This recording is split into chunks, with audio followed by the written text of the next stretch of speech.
William, the mastermind from a distant land who had transmigrated into this world, observed the horizon with a heavy heart, mourning his cousin Landon's fate while orchestrating a silent rescue mission.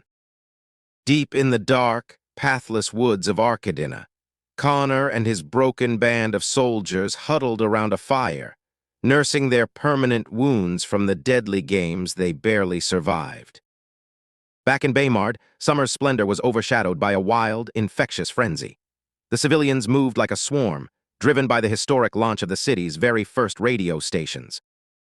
Amidst the store chaos, Carmelo and his companions secured a radio.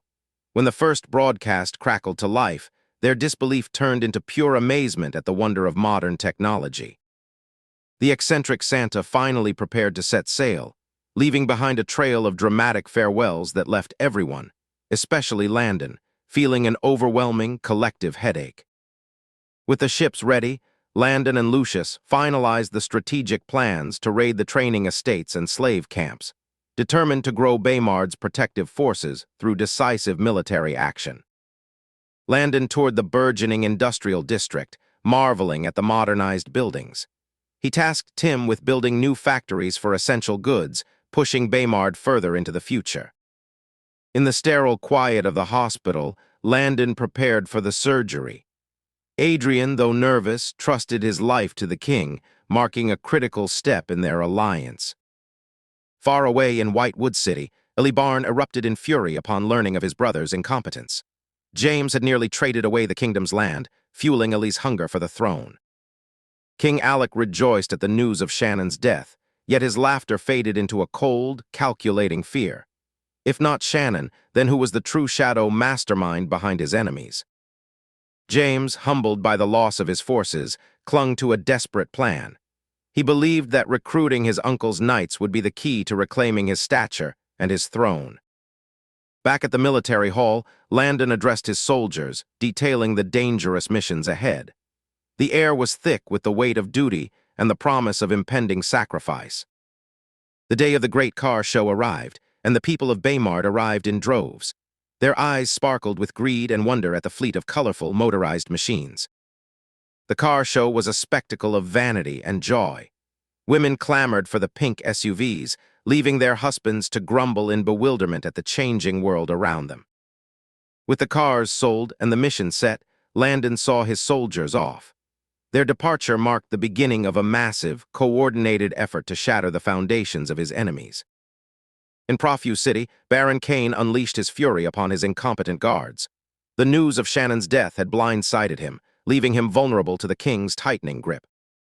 Levi Ryder, a former slave reborn as a Baymardian firefighter, woke up with a grateful heart. His life now held meaning, built on the hard work and hope offered by the king.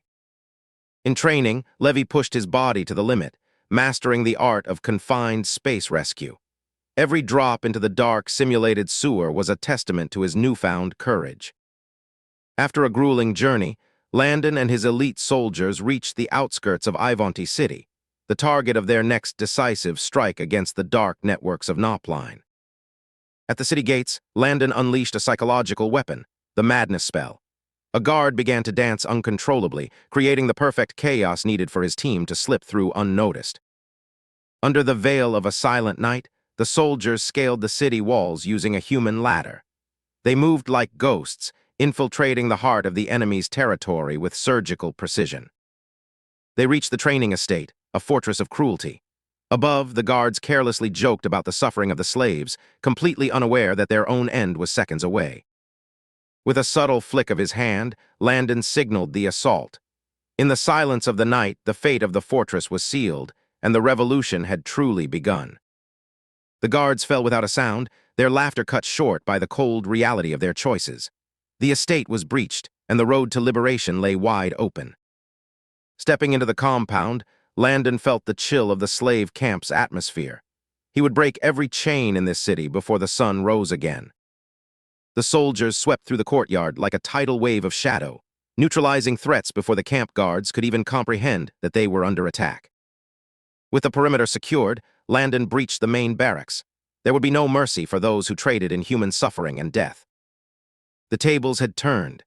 The once arrogant guards now stood trembling in the face of a force they could never hope to understand or overcome.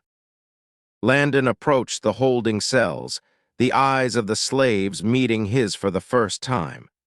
The terror in their faces began to melt into the light of impending freedom. As the sun began to peek over the horizon, the camp was finally silent, save for the sound of shackles hitting the ground. The rescue had begun, and justice would be served.